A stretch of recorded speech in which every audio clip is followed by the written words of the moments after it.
With the stock market bouncing back, it may finally be the right time to open up those 401k statements that you've been avoiding all these months and take control of your finances. Jill Schlessinger, editor-at-large for CBSMoneyWatch.com, is here to guide us all through it. Good morning. Good morning. So people aren't as scared anymore. The stock market's up 40%. They're thinking about opening the envelopes. What should they keep in mind as they do that? I think you should do the thing that's unimaginable. Imagine how bad you felt on March 9th when the market was at its absolute low point. We need everybody to take a real gut check. So here's the three general categories. I was an insomniac. I could not sleep. The market made me crazy. I was kind of okay, but it was a little scary and I really didn't even know what to do. And then I slept like a baby. It was terrific. I didn't have a lot of money in the stock market, or maybe I had so much time before I needed my money.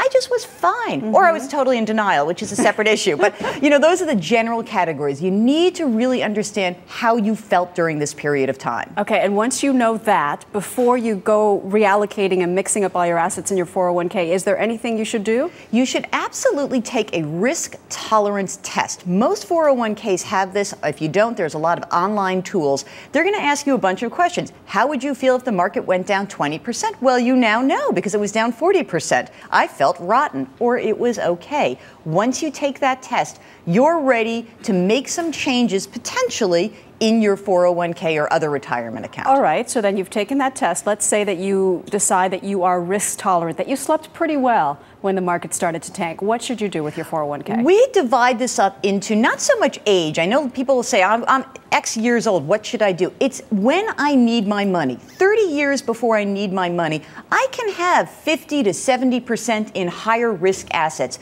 That would be stocks, international stocks, maybe some junk bonds. Even after the recession, don't be afraid. Well, if you've got 30 years and your belly can take it and you slept well, okay. If you're 20 years out, maybe you want to pull back a little bit. Again, the longer the period of time before you need the money, the more risk you can take.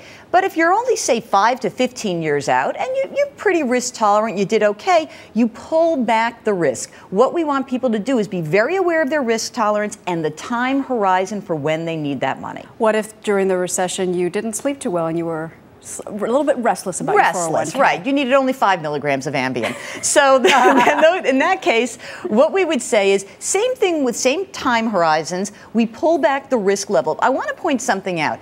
0 to 15% in risky assets. Let's just say that you said, I didn't sleep very well, and I have 5 years before I'm going to retire. It's okay to have just, say, 10% in risky assets. That's okay. But again, you must know yourself, and don't get swayed by other people doing different things. What if you were a complete and utter mess, a complete insomniac? You needed 10 milligrams of Ambien, and you really have to immediately reduce your risk. Now, here's the good news. Since the market is up, you can basically take whatever portfolio you had, just cut it in half in the risk level. That's the easiest thing.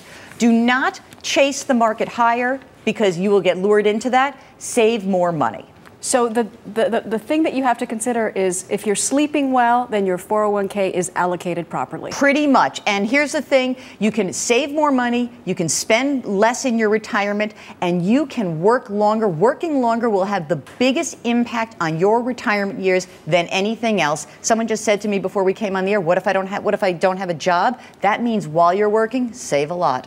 You say work longer, you have to work quite a few number of years longer than you expected, or just 1 or 2? A couple of years can change it so dramatically, because here was what happens. You're not pulling money out of your retirement and you're earning money. Working longer, the most significant impact on your retirement planning. Jill Schlessinger, thank you so much. Thank you. I think I'll sleep pretty well tonight. Good. No Ambien. No Ambien for me.